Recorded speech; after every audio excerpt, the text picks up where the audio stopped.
ఈయన ఒక ఎకరాకు నీళ్ళు లేకుండానే నీళ్ళ నిరంజన్ రెడ్డి అని పిలిపించుకోండి. నేను పిలిపించుకోలేదమ్మా. నీకు కావాలంటే ఆ టైటిల్ వాపసు కవర్లో పెట్టి రాసి పంపిస్తా. నీ టైటిల్తో నువ్వు సంతోషంగా ఉండు జీవితకాలం, లిక్కర్ రాని అని. నాకేం అభ్యంతరం లేదు. నాకు ప్రజలు పెట్టిన నీళ్ళ నిరంజన్ రెడ్డి వద్దంటే విత్డ్రా చేసుకుంటా. నేను అడగలే, ప్రజలు నాకు ఇయ్యలే. వాళ్ళు పిలుచుకుంటారు ప్రేమగా. నవ్వుతారు జనం. ఎవడన్నా 1,00,000 కాదు 1,25,000 ఎకరాలకు నీళ్ళు ఇచ్చిన కేసీఆర్ సారథ్యంలో, కేసీఆర్ చిత్తశుద్ధితో, కేసీఆర్ చలవతో, ఆయన ఆశీర్వాదంతో 1,25,000 ఎకరాలకు ఒక్క వనపర్తిలోనే నీళ్ళు ఇచ్చిన. మిగతా జిల్లాలోని, ఉమ్మడి జిల్లాలోని సాగునీటి ప్రాజెక్టులు కానీ, విద్యా సంస్థలు కానీ, ఇతర ఇన్ఫ్రాస్ట్రక్చర్ కోసం కానీ సమిష్టిగా అందరం కలిసి చేసినటువంటి పని అద్భుతమైనటువంటి పని. ఒక ఎకరాకి నేను నీళ్ళు లేకపోతే, మరి కేసీఆర్ నీళ్ళు లేకపోతే వనపర్తి ప్రాంతంలో రేవంత్ రెడ్డి ఇచ్చిన నీళ్ళతో వస్తున్నాయా? నీ ఉద్దేశం ఏంటి? పంటలు రేవంత్ రెడ్డి ఇచ్చిన నీళ్ళతో పడుతున్నాయమ్మా? పాత వాటికి వెళ్ళి తెచ్చి ఇస్తున్నాడు. పాత అంటే 2017లో 2 బ్రాంచ్ కెనాల్స్ కి కేసీఆర్ గారు ఒక్కొక్కటి 25,000 50,000 ఎకరాలకు జీవోలు ఇచ్చి టెండర్లు పిలిచి పనులు చేయించింది. ఇది కాంగ్రెస్ పని అమ్మా? లేకుంటే రేవంత్ రెడ్డి వచ్చినాక చేసిన పని? పాత వాటికే పెట్టినని చెప్తున్నాం. 69 మినీ లిఫ్టులు పెట్టించిన కేసీఆర్ ఇచ్చిన చలవతోన 1,000 ఎకరాలు వచ్చింది దాని కింద. అది కాంగ్రెస్ వాళ్ళు పెట్టినరా? 15 చెక్ డ్యాంలు కేసీఆర్ శాంక్షన్ చేపించిస్తే రాష్ట్రంలోనే ఆల్ టైమ్ రికార్డుతో చేయించిన 50 రోజులు 55 రోజుల్లో చేయించిన ఒక్కొక్క చెక్ డ్యామ్ ఇవాళ ఒక్కొక్క ఊరి చెరువుకు సమానమైంది. భారతదేశంలోనే రికార్డు 5,000 ఎకరాల భూసేకరణ పూర్తి చేసి 7 టీఎంసీల నీటి సామర్థ్యం కలిగినటువంటి ఏదుల రిజర్వాయర్ ను 1 సంవత్సరం 10 నెలల కాలంలో పూర్తి చేయించేసిన. మేము పూర్తి కాలేదు, ఈయన పట్టించుకోలేదని మాట్లాడింది. ఇక మీకు తెలిసిన విషయం అదైతే ఇంక నేనేం చెప్పాలి?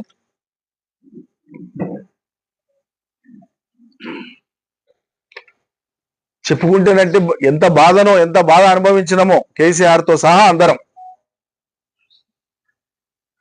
గుమ్మరంగా ఉన్నాం, బయట పడతలేం, బయట పడలే కూడా అవసరం లేదని. ఇంకా పెద్ద మేయాడితో ఓడించేది ఉండే అని మాట్లాడుతుంది ఈమె. నీకెందుకమ్మా అంత కసి? నాకు అర్థం కాదు. ఎంత శాపనార్థాలు పెట్టేటంత నీకేం అడ్డం వచ్చినాం? అంటే నీ ఈగో సాటిస్ఫై కాలే. నీకు ఉండేటువంటి దురహంకారం ఎటువంటిదంటే ఇవాళ చెప్పాలి కాబట్టి చెప్పాల్సి వస్తుంది. తండ్రి వయసు వాళ్ళను, మంత్రుల్ని, పార్టీ ఎమ్మెల్యేలని, నాయకుల్ని ఇంటికి పిలిపించుకొని మాట్లాడేటువంటి సంస్కారం అనేది. పోని వాళ్ళ జాబితాలో ఉన్నోళ్ళం మేము 4-5 మందిమే. నీవెవరు అసలు?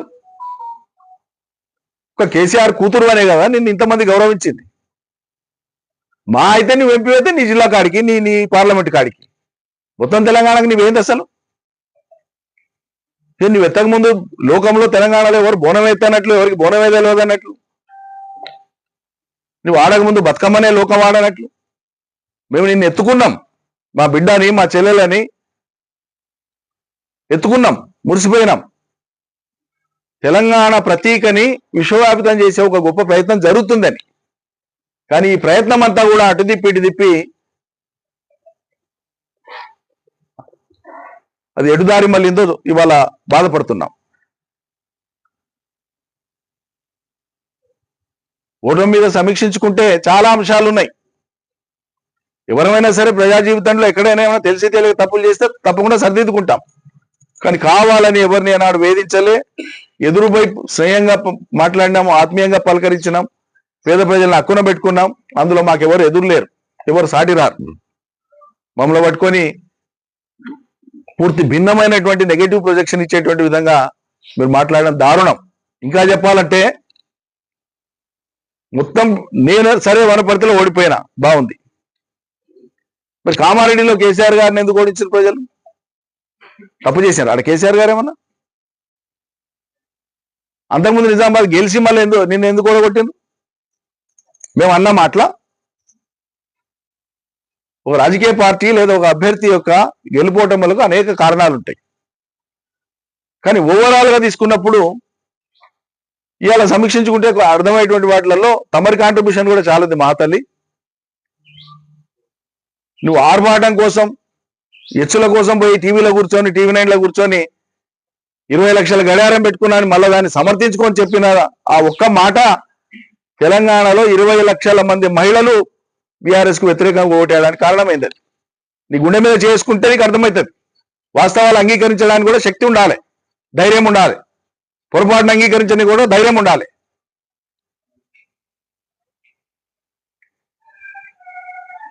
లంబాడి తాండాలలో ఎన్నికల ప్రచారానికి పోతే సీఎం రిలీఫ్లు ఇప్పించినాం కదమ్మా, ఇచ్చింది సార్. కళ్యాణ లక్ష్మి వచ్చింది కదా, వచ్చింది. మీకు గిరిజనులకు పోడు పట్టాలు ఇచ్చిండు కదా కేసీఆర్, ఇచ్చిండు. గ్రామ పంచాయతీలు అయినా కదా అయినాయి. మళ్ళీ ఇన్నైనాక ఎట్లేరమ్మా వేయాలి కదా అని దండం పెడితే మహిళలు, లంబాడి మహిళలు మా ముఖం మీద అన్నమాట ఇలా చెప్తున్నమ్మా కవిత, తెలంగాణ సమాజం సిగ్గుతో తలదించుకునేటువంటి పని నువ్వు చేసింది. లంబాడ మహిళలు అన్నారు మా మొహం పట్టుకొని, ఏం సార్ కేసీఆర్ బిడ్డ సరాయి అమ్మొచ్చు కానీ మేము అమ్మకూడదా? వాళ్ళకి తెలిసిన పరిజ్ఞానం అది. మీడియాలో ప్రచారం అనేటువంటి అంశాన్ని వాళ్ళు అట్లా స్వీకరించారు. లేదమ్మా పడరాక పెట్టిండ్రు కేసు, మేమేదో ఉపాధి కోసం అయితే సరాయి చేసుకుంటే మమ్మల్ని జైలుకు పంపించారు అని ఆక్రోశం వెళ్ళగక్కుతున్నారు. వాళ్ళు వెళ్ళగక్కి మళ్ళీ ఈ సరాయి వ్యాపారం మీ కేసీఆర్ బిడ్డ చేయొచ్చు అని అడిగారు. నన్ను అడిగారు, మా నాయకులందరూ ఉన్నారు ఎప్పటి తాండాలలో. నీ చర్యల మూలంగా పార్టీ మొత్తం నష్టపోతే 1.8తో మాత్రమే రాష్ట్రం మొత్తంలో ఓడిపోతే మా తల్లి తమరి పుణ్యాన 3-4% ఓట్లన్నా పోయినాయి. ఇప్పటికైనా నిజాయితీగా నువ్వు బయటికి చెప్పకపోయినా నీ అంతరాత్మ కన్నా తెలిసి ఉండాలి ఈ విషయం.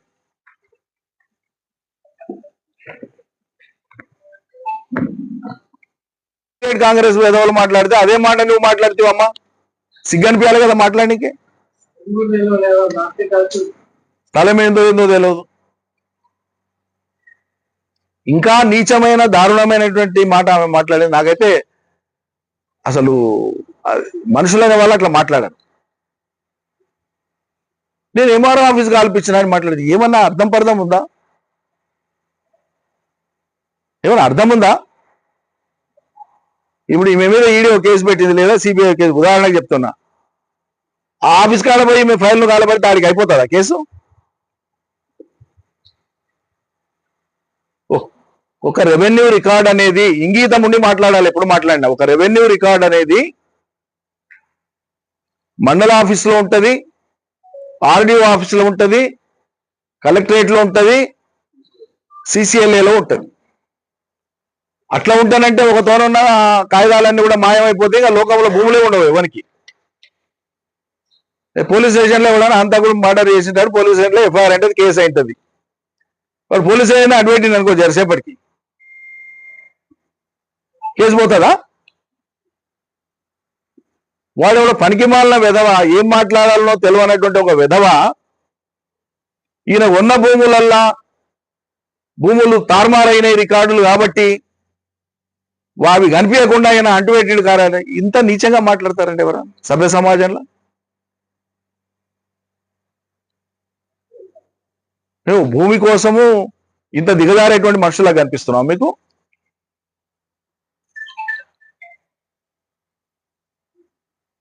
కష్టార్జితంతోనా నిబద్ధతతోనా మెట్టుమెట్టుగా అంచెలంచెలుగా ఒక నిబద్ధతతో పనిచేసుకుంటూ వచ్చినాం.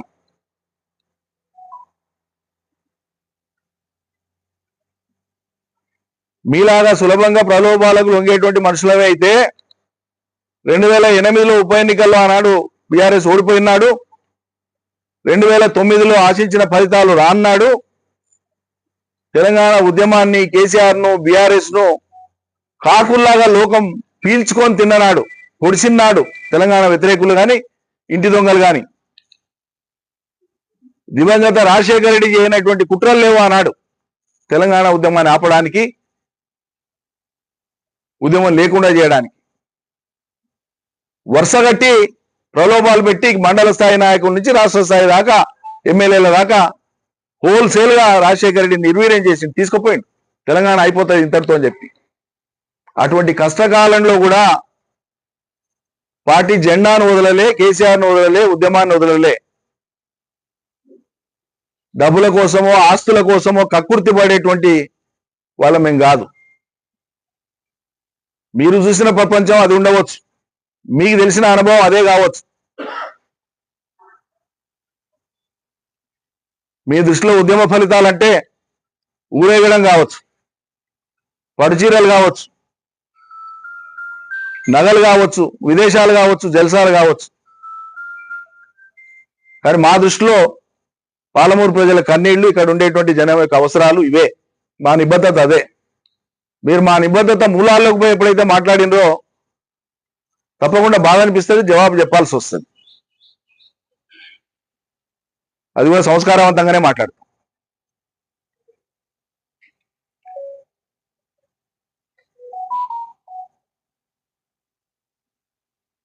అయినటువంటి ఆరోపణలు మూడు కాదమ్మా, మాకుండేది ఒకటే వ్యవసాయ భూమి కమ్ ఇల్లు ఒకటేతో ఉంటది. మా సొంత ఊర్లోనే ఉంటది. హైదరాబాద్కు 160 కిలోమీటర్లు. నువ్వు వచ్చిపోయినావు, నిన్న మనం వచ్చిపోయినావు. ముందు చెప్పింటారంటే మా ఇంటికి టీ కూడా ఇన్వైట్ చేస్తుంటే, మీడియా మిత్రుల సమక్షంలో నువ్వేమైనా అడగదలుచుకుంటే చెప్పదలుచుకుంటే అక్కడే స్నేహపూర్వకంగానే అన్ని చెప్తుంటే, ఈ అభాండాలు వేయాల్సిన కర్మ కూడా పట్టేది కాదు మీకు. కన్న ఊర్లో ఉన్న ఊర్లో నాకున్న వ్యవసాయ భూమిలో ఇల్లు కట్టుకుంటానంటే నీకు ఫామ్ హౌస్ లాగా కనిపిస్తే, మరి హైదరాబాద్లో సొంత భవనాలు ఉండంగా, విలాసవంతమైన భవనం ఉండంగా గండిపేట పక్కల నీకెందుకు అమ్మ? మరి నాకు లేవే హైదరాబాద్లో, గండిపేటలలో, ఇంకేనో నగరాలల్లా నాకు వేరే వ్యాపారాలు కూడా లేవే. ఉన్నదే వ్యవసాయం, పశువులు, వ్యవసాయము, తోట, గొర్రెలు, మేకలు, ఆవులు. నాకు ఆపేక్ష ఉంది. మరి వీళ్ళు కేసీఆర్ గారు కూడా ఎర్రవల్లిలో వ్యవసాయ భూమిలోనే ఇల్లు కట్టుకొని ఉన్నారు. దాన్ని కూడా మా ప్రత్యర్థులు ఫామ్ హౌస్ అనే ఎక్కిరిస్తారు రోజు. అంటే నువ్వు వాళ్ళ వాదనను బలోపేతం చేయడానికి నా మీద పెట్టి అంటున్నావు అనమాట. అంటే ఇది పోయి కేసీఆర్ కూడా తగలాలని, అంతే కదా నీ ఉద్దేశం? మరి కృష్ణా నది ఏది 100 సార్లు చెప్పినా, మొదలు బీజేపీ వాడిని పట్టుకొని వానితోన పెట్టించి, దాని తర్వాత ఒక యూట్యూబర్ను పట్టుకొని వానికి పైసలు ఇచ్చి వాంతోళ్ళకి వచ్చి వాంతోన పెట్టించి ఎన్నికల ముందు దుష్ప్రచారం చేయడానికి వీటిని ఆయుధాలుగా వాడుకుంది. 2 ఏళ్ళు అయిపోయింది, ఎన్నికలు అయిపోయి. 1 ఇంచు భూమి ఈ ప్రపంచంలో ఏడన్నా నేను అక్రమంగా సంపాదించి ఉంటే, లేదా అసైన్డ్ భూమి ఇంకేదైనా నేనుగా ఆక్యుపై చేసుకునే ఉంటే రికార్డు తీసుకొని వచ్చి మొదలుపెట్టు. ఇప్పుడు నువ్వేం చెప్పినా ప్రభుత్వంలో పెట్రోల్ అయి మండుతుంది కదా నీ మాట. యాక్షన్ తీసుకోమను. 2014, 2018, 2023 ఎన్నికల అఫిడవిట్లు నావి ఉన్నాయి. 2018 ఎన్నికల అఫిడవిట్లో సమర్పించినవి, 2023లో సమర్పించినవి వెరిఫై చేసుకోండి. Only 16 acres of dry land oil palm పెట్టింది మాత్రమే అడిషన్ నాకు మొత్తంలా. దానికి సోర్స్ ఉంది, ట్యాక్స్ పే చేసిన అన్ని ఉన్నాయి. నాతో పాటు నాకు కలిసి ఉండేటువంటివి మా బంధువులు ఉన్నాయి, మా అమ్మాయి వాళ్ళది ఉంది, లేకుంటే ఇంకో వియంకుడిది ఉంది. అందరు కలిసి ఆయిల్ పామ్ పెట్టినాం. అది కూడా హైదరాబాద్కు 200 కిలోమీటర్లు. అది భూమి ఉండడం, వ్యవసాయ భూమి ఉండడం, అందులో ఆయిల్ పామ్ తోట ఉండడమే నేరమైనట్లు మాట్లాడుతున్నవే. ఎవడైనా పిచ్చినా కొడుకు కేటీఆర్ ఇల్లు, కవిత ఇల్లు, కేసీఆర్ ఇల్లు 3 చూపించి కేసీఆర్కి 3 ఉన్నాయని దుష్ప్రచారం చేస్తే ఎట్లుంటుందో, ఎంత తెలివి తక్కువగా ఉంటుందో, మా పిల్లలై నాయ చూపించి నువ్వు మాట్లాడితే కూడా అంతే తెలివి తక్కువగా ఉంటుంది, ఏడ్చినట్లుంటది.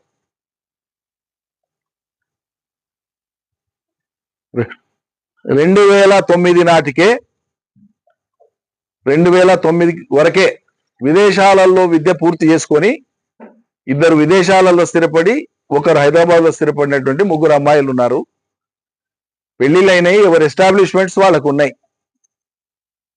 ఓ తండ్రిగా కూతురు పొలం ఉందంటే పోయి చూసి బాగోగులు చూడడం అనేది తప్పు కాదు, నేరం కాదు కదా.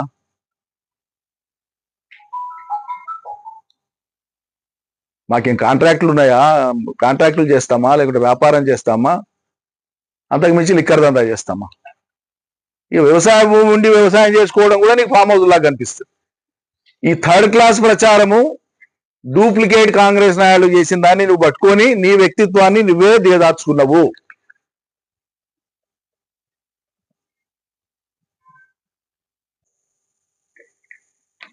ఒట్టిగానే ఎవరిని కూడా కితాబులు ఇచ్చి అభినందించేటువంటి పని ఎప్పుడు చేయరు. ఆయన చాలా నిష్కర్షగా ఉంటారు, చాలా నిర్మమాటంగా ఉంటారు. పార్టీ నిబద్ధత విషయంలో ఆయనకి ఎవరు చెప్పాల్సిన అవసరం లేదు అని అర్థం చేసుకుంటారు. ఈరోజు ఆయన మానసిక బాధకు, ఆయన పడుతున్నటువంటి మానసిక బాధకు తమరు కారణమై కూడా ఇంతమంది మౌనంగా ఉన్నాం. అది అర్థం చేసుకోండి. ఇప్పటికైనా ఎవరిని ఏం చేయలేరు. అంతిమంగా ప్రజల కోసమే పనిచేసేది ఉంటే ఆ దారిలో పోతా ఉంటే నిగ్గు తేలుతుంది ఎప్పటికైనా, ఒకరోజు కాకపోయినా ఒక రోజుకైనా. కేసీఆర్ తెలంగాణకు ప్రతీక, తెలంగాణ అస్తిత్వానికి ప్రతీక. కేసీఆర్ అంటే తెలంగాణ, తెలంగాణ అంటే కేసీఆర్. ఆయనకు ఉండేటువంటి ఆ కిరీటం ఏదైతే ఉందో, కిరీటం అంటే నగలతో పొదిగిన కిరీటం కాదు, ప్రజల దృష్టిలో ఆయనకు ఉండేటువంటి తెలంగాణ అంశంలో ఆయన పట్ల ప్రజలకు ఉండేటువంటి ఆరాధన, ఆ గౌరవభావం ఏది ఉందో ఒక కిరీటం లాంటిది. మేమందరము దానికి వన్నె తెచ్చే పని చేస్తున్నాము. తమరు చేసిన పుణ్యాన ఇలా కేసీఆర్ గారు మానసిక క్షోభ అనుభవించాల్సినటువంటి ఒక దుస్థితి ఏర్పడ్డది. మీ మీద పడ్డ బురద, ఇక మీరు నిజం చేసిరా అబద్ధం చేసిరా, వాళ్ళు తప్పు కేసు పెట్టినా కొద్దిసేపు పక్కకు పెడతాను, ఆ మీమాంసలోకి నేను పోను. ఇప్పుడు అది కడుక్కునేటువంటి పని ఏదో చేసుకోమంటే చట్టబద్ధంగా మీ అందరు కూడా నేను బురద అంటిస్తేనే తప్ప నాకు శాంతి ఉండదు అన్నట్లు బయలుదేరితే ఇది రకమైన శాడిజమే అనిపిస్తుంది. మేము బాధపడ్డాం. జైలు పట్టుకపోయినా నిద్రపోలే నేను, అంత బాధపడ్డా. ఆడపిల్ల, అధినాయకుడి కూతురు, బిడ్డ లాంటిది. చాలా చాలా ఫీల్ అయినాం. ఇంట్లో నా వైఫ్ నిద్రపోకుండా ఎంతసేపు ఉంటారు, రాత్రంతా నిద్రపోలే. నేను కాదు, నేను ఒక్కడిని కాదు, తెలంగాణలో కేసీఆర్ను అభిమానించేటువంటి వాళ్ళందరూ కూడా నరకం అనుభవించారు ఈమె తీసుకుపోయినప్పుడు. కానీ నువ్వు ఇలా వివరిస్తున్న తీరు జుగుప్స కల్పిస్తున్నది.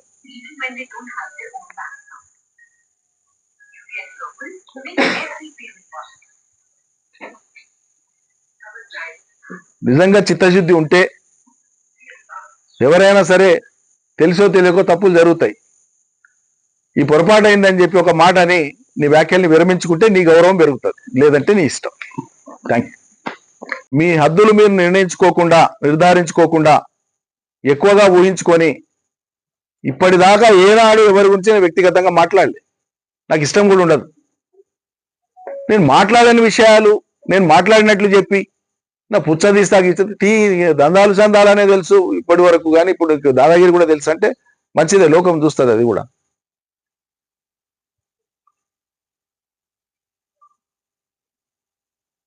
మా ఊరికి వచ్చి మమ్మల్ని మా ప్రజల ముందు అవమానించేటువంటి రీతిలో తిట్టినప్పుడు నేను జవాబు చెప్పడం బాధ్యత కాబట్టి చెప్తున్నా. నేను అనాలని కూడా నాకు లేదు.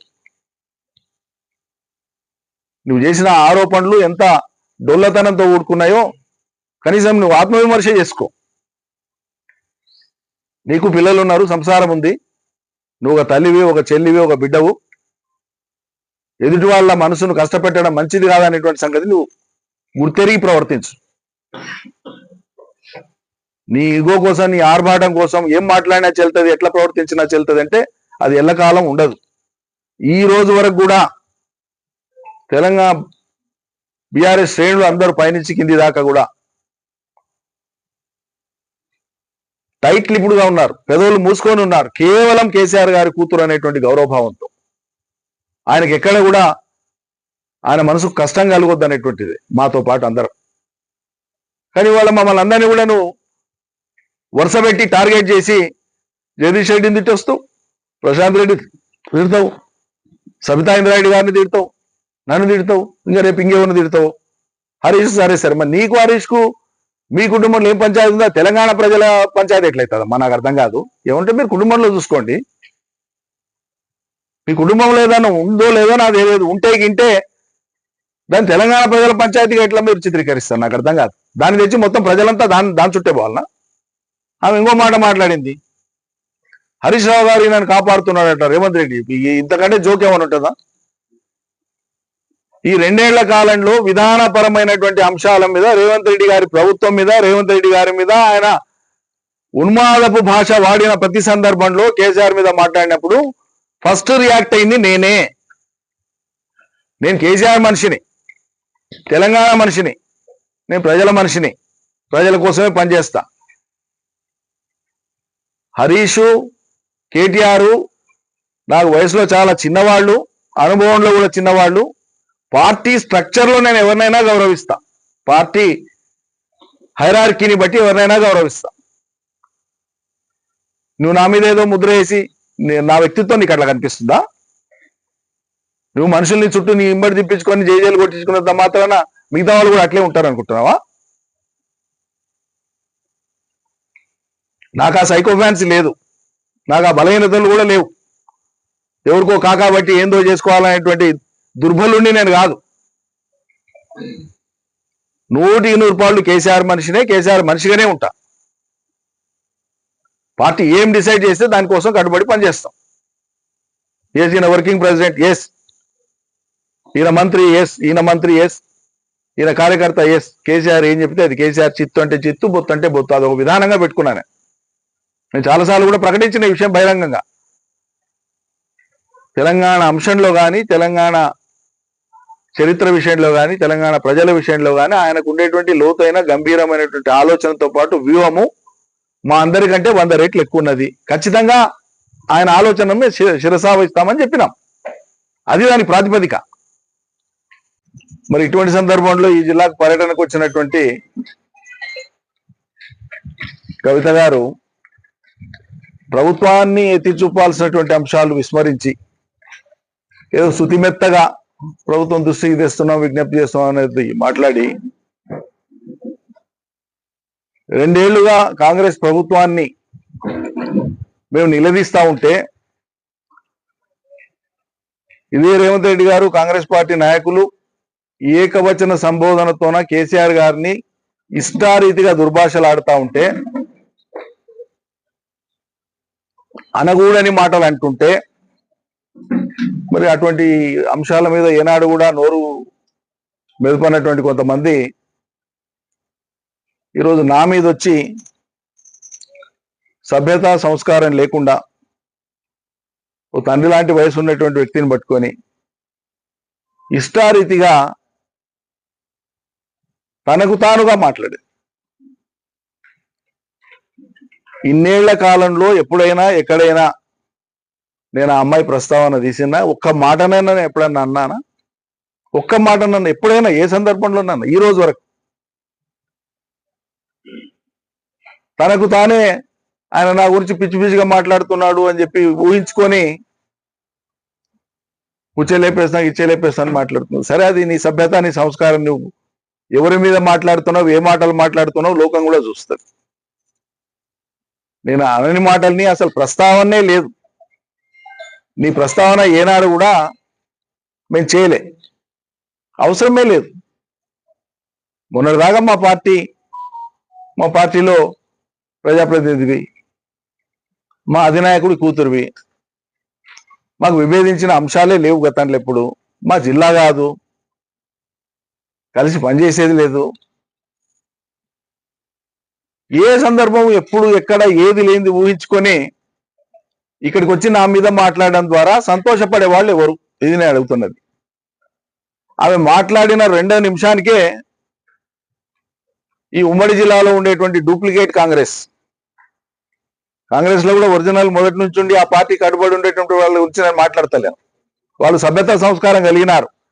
రాజకీయ విభేదాలు ఉండవచ్చు గాక, సిద్ధాంత విభేదాలు ఉండవచ్చు గాక, కానీ ఈ డూప్లికేట్ కాంగ్రెస్ ఏదైతే ఉందో, ఎవరైతే మా దగ్గర ఉండి లబ్ధి పొంది అవకాశాలు పొంది ఎన్నికల ముందు అవకాశవాదంతో ఇతర పార్టీలకు పోయి అక్కడ ఉన్న వాళ్ళ కాళ్ళు బట్టి గుంజి కింది గుంజి అక్కడ స్థానాలు ఏర్పాటు చేసుకొని ఇక మేమే కాంగ్రెస్ అని ఎవరైతే మాట్లాడుతున్నారో అటువంటి డూప్లికేట్ కాంగ్రెస్ వాళ్ళల్లా ఈమె మాట్లాడిన మరుక్షణమే మొత్తం సోషల్ మీడియాలో చూడండి కవిత గారు ఏం మాట్లాడారు నిరంజన్ రెడ్డి గారి గురించి.